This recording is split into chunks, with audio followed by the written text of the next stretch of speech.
कैसे हो आप सब। लास्ट वीडियो में हमने मनी के बारे में डिस्कस किया था और उसी वीडियो में मैंने आपको बताया था कि हम लोग नेक्स्ट आने वाले वीडियो में बैंकिंग के बारे में डिस्कस करेंगे। तो आज मैं आ गया हूं बैंकिंग चैप्टर को से रिलेटेड डिस्कशन करने वाले हैं। ठीक है, देखो चैप्टर तो बहुत बड़ा है बट मैं ट्राई करूंगा इसको बहुत छोटा बनाने का। यानी कि देखो सीधा सा बात है, मेन टॉपिक के ऊपर हम लोग डिस्कस करेंगे, जैसे कि हो गया अपना फंक्शंस ऑफ कमर्शियल बैंक, हो गया मनी क्रिएशन के बारे में कि यानी कि बैंक कैसे पैसा कमाता है, ठीक है, सेंट्रल बैंक के बारे में और फंक्शंस ऑफ सेंट्रल बैंक। ठीक है, अभी देखो सीधा सीधा आप आ जाते हैं टॉपिक के ऊपर, बैंकिंग।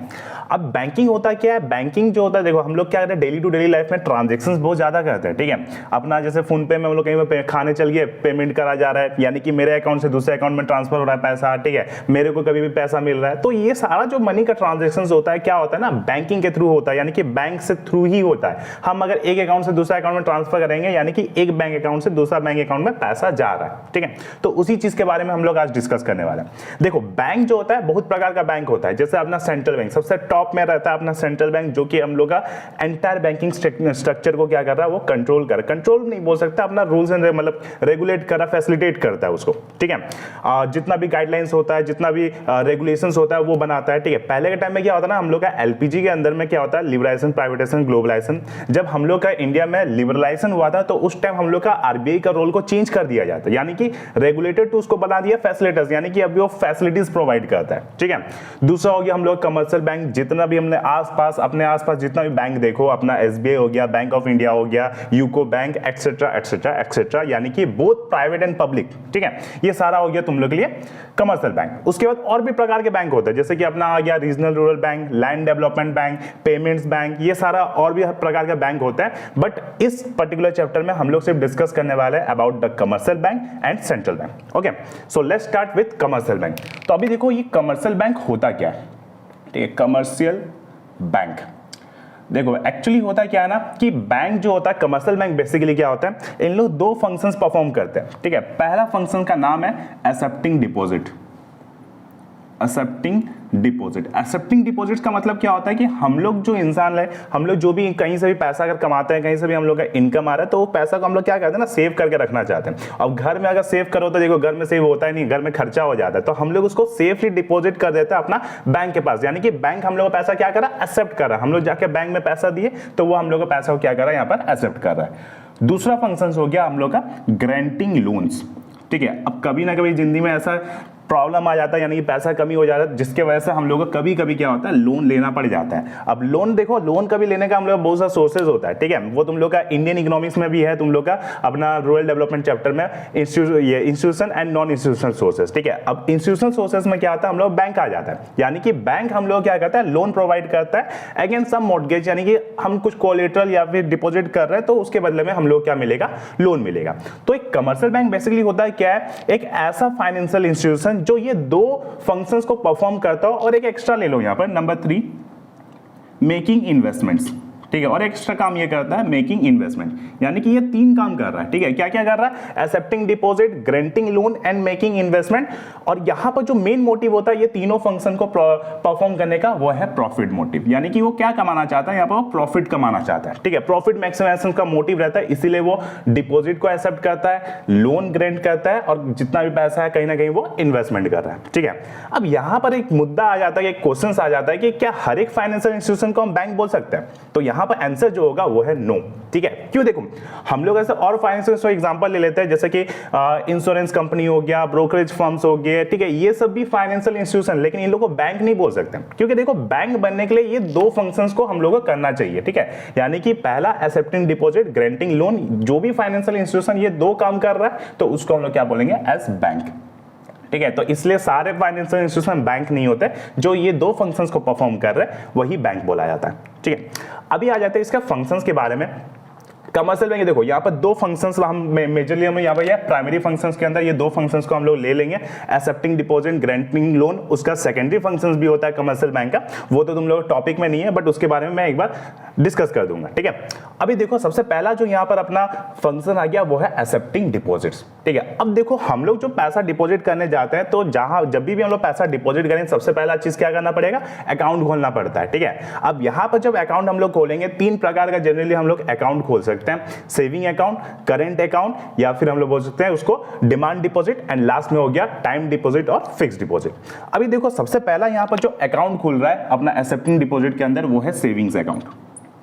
ठीक है, अब देखो सेविंग्स अकाउंट आज के टाइम में हर एक इंसान का एक तो सेविंग अकाउंट होता है। Thanks to the government Jan Dhan योजना के अंदर क्या हो रहा है कि यहाँ पर कोई भी अपना जीरो बैलेंस अकाउंट खोल सकता है। ठीक है, यानी कि किसी पास पैसा ना हो, मतलब कि एक स्मॉल अमाउंट भी वो सेव करना चाहता हो, 50 रुपया, 500 रुपया, 100 रुपया, ठीक है, वो भी अपना बैंक अकाउंट खोल सकता है। ऐसा कोई भी अभी मिनिमम लिमिट नहीं होता है। हालांकि प्राइवेट बैंक में होता है लिमिटेशन कि इतना अमाउंट हम लोग को ये करना पड़ता है, इतना अमाउंट हम लोग को डिपॉजिट रखना पड़ेगा। बट जनरली देखा जाए कोई भी अगर तुम लोग गवर्नमेंट बैंक के अंदर चल जाओ तो वहां पर सेविंग्स अकाउंट के अंदर बहुत कम ही वहां पर लिमिटेशंस होते हैं। जैसे जीरो बैलेंस अकाउंट हो गया। ठीक है, यहाँ पर जीरो बैलेंस अकाउंट का मतलब क्या होता है, आपके अकाउंट में पैसा ना हो, कोई दिक्कत नहीं है, बैंक उसके ऊपर इंटरेस्ट चार्ज नहीं करेगा। मतलब कि उसके ऊपर हम लोग जैसे जनरली क्या होता है, एक लिमिट होता है, उसके नीचे अगर हम लोग का पैसा आ जाता है तो उसमें हम लोग क्या होता है वहां पर बैलेंस कट जाता है। ठीक है, यानी कि हम लोग को फाइन भरना पड़ रहा है कि हम लोग मिनिमम बैलेंस मेंटेन नहीं कर पा रहे। लेकिन जीरो बैलेंस अकाउंट में ऐसा कुछ भी नहीं होता है। ठीक है, तो सेविंग अकाउंट यहाँ पर क्या हो रहा है, कोई भी पर्टिकुलर पर्सन, कोई भी इंसान यहाँ पर खोल सकता है, चाहे उसका सैलरी हो या फिर कहीं से भी उसका इनकम वो सेव करना चाहता है तो वो सेविंग अकाउंट खोल सकता है।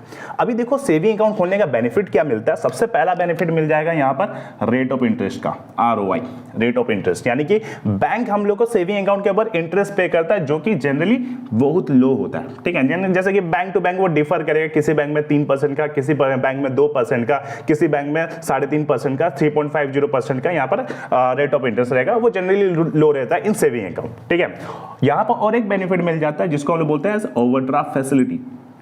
ठीक है, अब ओवरड्राफ्ट फैसिलिटी का मतलब क्या होता है, हम लोग चेक फैसिलिटी के थ्रू हम लोग यहाँ पर पैसा विड्रॉ कर सकते हैं। यानी कि एक बात समझ लो कि मेरा अकाउंट में पैसा नहीं है लेकिन उससे ज्यादा का हम यहाँ पर क्या करते हैं, कभी कभी विड्रॉ करा जा सकता है, उससे ज्यादा का हम यहाँ पर एक्सपेंसेस कर सकते हैं। उसको हम यहाँ पर क्या बोल रहे हैं, ओवरड्राफ्ट फैसिलिटीज। मतलब कि अपना बैंक अकाउंट में मेरा जीरो बैलेंस है लेकिन हम एक लिमिट तक क्या कर सकते हैं, वहां पर पैसा विड्रॉ कर सकते हैं अगर मेरा बैंक अकाउंट में पैसा नहीं है फिर भी। ठीक है, अभी देखो सेविंग अकाउंट में क्या होता है, जनरली क्या हम यहाँ पर क्या बोले, कोई भी सैलरी या फिर कोई भी इंडिविजुअल अपना इनकम को सेव करना चाहता है वो यहाँ पर कर सकता है। और यहाँ पर हम लोग को मिल जाता है चेक फैसिलिटी, यानी कि चेक के थ्रू हम लोग विड्रॉ कर सकते हैं। नेक्स्ट अकाउंट के ऊपर आ जाता है जो कि है करेंट अकाउंट। ठीक है, करेंट अकाउंट देखो बेसिकली क्या होता है, एक बिजनेसमैन को ही अलॉट करा जाता है या फिर एक बिजनेसमैन ही यहाँ पर करेंट अकाउंट खोल सकते हैं। ठीक है, अब करेंट अकाउंट में क्या होता है, सुविधा तो मिलता है, जैसे कि आप बिजनेस ट्रांजेक्शन क्या होता है, डेली ना डेली हम लोग का बिजनेस ट्रांजेक्शन बहुत बड़ा ट्रांजेक्शन होते रहता है। तो यहाँ पर सबसे ज्यादा जरूरत का चीज है जो कि है ओवरड्राफ्ट फैसिलिटीज। ठीक है, यानी कि इसी वजह से यहाँ पर जो बिजनेसमैन लोग होते हैं उन लोगों को बहुत ईजी पड़ जाता है अपना अकाउंट को मेंटेन करने या फिर अकाउंट से ट्रांजेक्शन करने में। ओवरड्राफ्ट फैसिलिटी करना मतलब कि देखो कभी कभी क्या होता है ना, मेरे को एक बड़ा ट्रांजेक्शन करना है बट उतना अमाउंट है नहीं मेरे बैंक में, तो हम यहाँ पर क्या करते हैं, ओवरड्राफ्ट फैसिलिटी का यूज कर सकते हैं इन करेंट अकाउंट जो भी बिजनेसमैन है। यानी कि अपना अकाउंट में अगर पैसा नहीं है फिर भी उस एक लिमिट तक का, एक लिमिट रहेगा उतना तक का हम लोग यहाँ पर पैसा को यूज कर सकते हैं उसका, या फिर बैंक से हम पैसा ले सकते हैं फॉर मेकिंग पेमेंट। ठीक है, और यहाँ पर क्या होता है, बैंक हम लोग से इंटरेस्ट लेता है। ठीक है, यानी कि जो भी यहाँ पर करेंट अकाउंट खोलते हैं उन लोग से इंटरेस्ट लिया जाता है। Interest is paid by the account holder. ठीक है, यहाँ पर कोई भी इंटरेस्ट मिलता नहीं है, उल्टा अकाउंट होल्डर से यहाँ पर इंटरेस्ट लिया जाता है, क्योंकि देखो यहाँ पर ओवरड्राफ्ट फैसिलिटी मिल रहा है। ओवरड्राफ्ट एक टाइप का ही अपना लोन ही है, तो इसी वजह से यहाँ पर इंटरेस्ट बैंक चार्ज करता है करेंट अकाउंट के ऊपर। ठीक है, एंड लास्ट हो गया अपना फिक्स डिपॉजिट FD, जिसको हम छोटा शॉर्ट में लिख देंगे एज FD। ठीक है, इसको टाइम डिपॉजिट भी बोला जाता है। देखो सीधा सा बात है, फिक्स डिपॉजिट यानी कि एक सर्टेन सम ऑफ अमाउंट क्या करता हम एक टाइम पीरियड के लिए हम उसको डिपॉजिट करके रख दे रहे हैं, एंड आफ्टर मैच्योरिटी यानी कि वो डेट तक अगर कंप्लीट हो जाता है, जितना टाइम तक हम रखना चाहते थे वो डेट आ गया, उसके बाद ही हम यहाँ पर क्या करें, विड्रॉ करें। फॉर एन एग्जांपल ले लेते हैं, हम क्या करें, 10 लाख रुपया हम यहाँ पर डिपॉजिट करना चाहते हैं for a term of 5 years के लिए।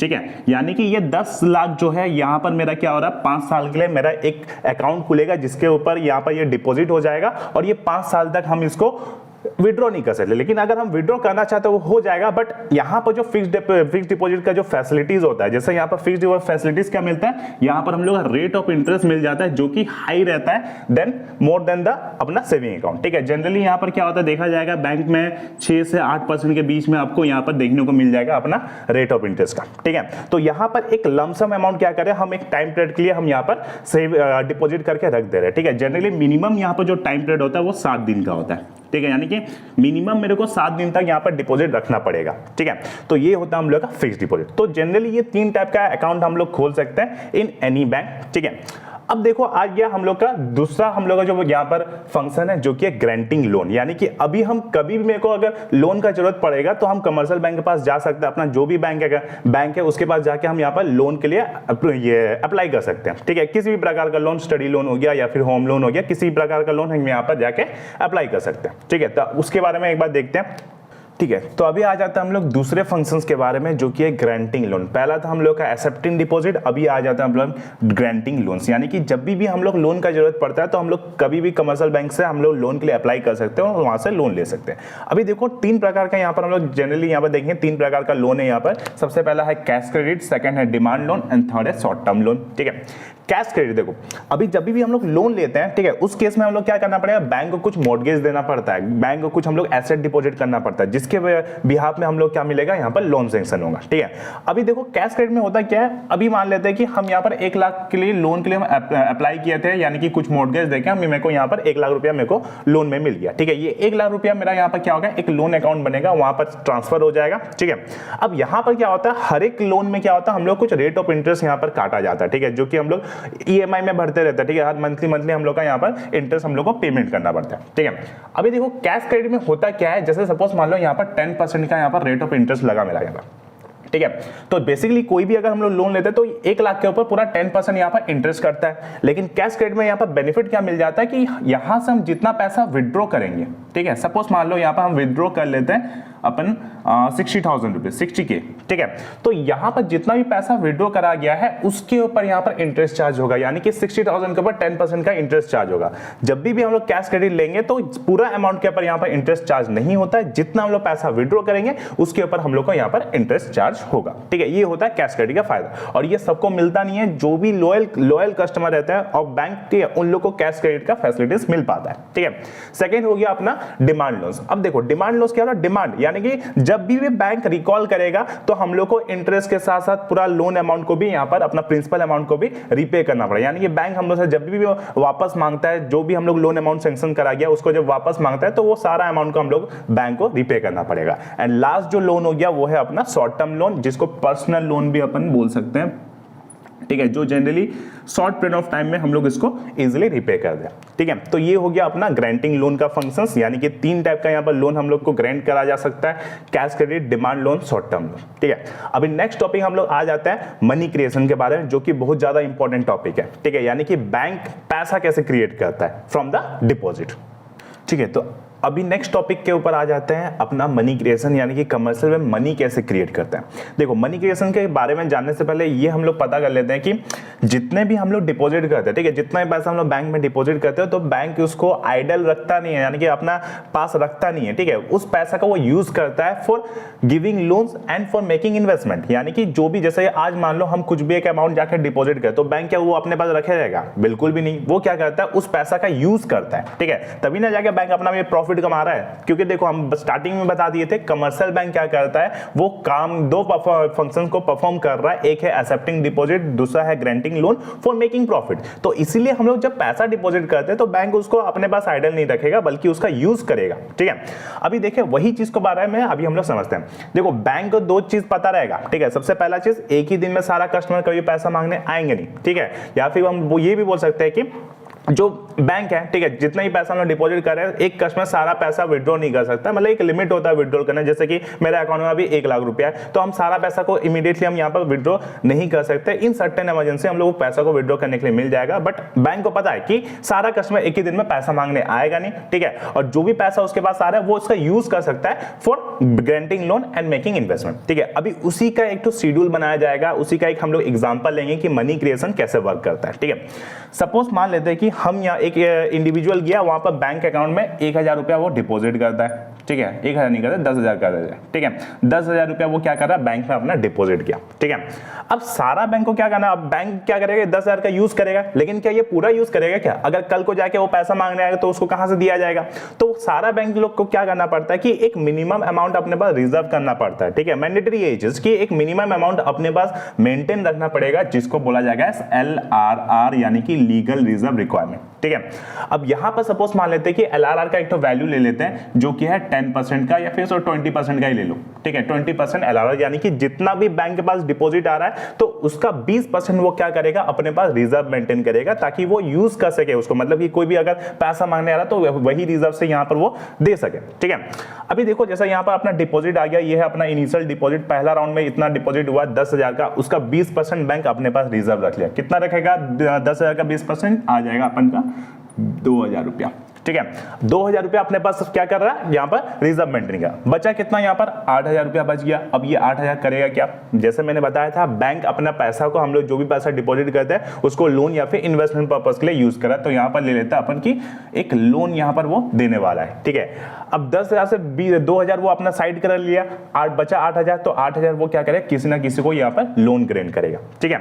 अब मान लेते कि एक दूसरा पर्सन आया, वो 8,000 का वो लोन मांगा, ठीक है। अब लोन जब लिया, वो कहीं ना कहीं जाके उसको खर्च तो करेगा ना कहीं जाके वो ट्रांजैक्शंस कर रहा है, तो जहां भी ये ट्रांजैक्शंस हो रहा है, ये क्या होता है ना, सारा ट्रांजैक्शंस बैंक के थ्रू रूटेड होता है, या फिर हम लोग ये भी बोल सकते हैं कि सारे बैंक एक यूनिट है, तो जहां पे भी ट्रांजैक्शंस हो रहा है, ये सारा जो ट्रांजैक्शंस है बैंक के थ्रू रूटेड हो जाता है, यानी कि घूम फिर के ये जो 8,000 है, ये नेक्स्ट राउंड में बैंक के पास एज ए डिपॉजिट आ जाएगा, ठीक है। 8,000 रुपए यहां पर क्या आ रहा है, डिपॉजिट आ गया। अब देखो वापस से यहां पर डिपॉजिट आ गया, तो मैंने बताया था कि जितना भी डिपॉजिट आएगा उसमें से कुछ परसेंट अपने पास रख लेगा, तो यहां पर 20% हम लोग लिए थे, तो 8,000 का 20% हो गया, यहां पर 1,600 रुपया बचा, 6,400, ठीक है। तो यहां पर क्या हो रहा है, 8,000 जब बैंक के पास डिपॉजिट आया, 20% अपने पास रखा, और बाकी जो रिमेनिंग अमाउंट है ये वापस से किसी ना किसी को लोन दे दिया, फिर वापस से लोन दिया, यानी कि वापस से ये प्रोसेस चलेगा, जितना अमाउंट लोन दिया जाएगा उतना वो डिपॉजिट, उसका 20% यहां पर आ गया, बाकी रिमेनिंग अमाउंट यहां पर आ गया, यानी कि देखा जा रहा है कि हर राउंड में उसका जो टोटल डिपॉजिट है वो 80% इंक्रीज हो रहा है हर एक राउंड पे,